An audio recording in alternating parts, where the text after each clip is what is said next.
Hey, welcome back everyone. In this video, we're going to go over the basics of support and resistance levels.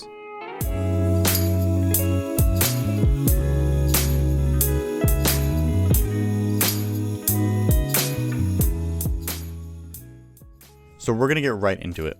Support is an area where price has a hard time going lower, and resistance is an area where price has a hard time going higher. We can see this with AMD. Every time AMD came down to around $49, the price had a hard time going lower, and then it started to go back upward. This would be support.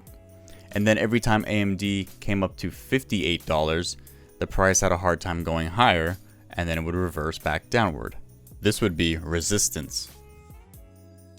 Now, of course, nothing is guaranteed, and sooner or later, price will break above resistance or fall below support. Here we have a chart of Slack Technology, and for a while, Slack Technology had a resistance at around $30. Price would constantly be rejected and shoot back downward until eventually finally breaking above that $30 resistance area.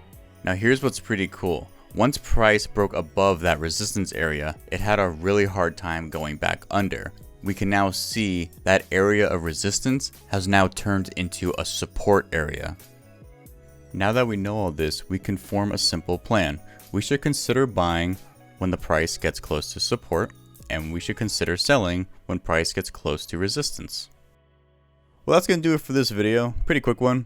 If you liked it, give me a thumbs up, consider subscribing, and I'll see you in the next one.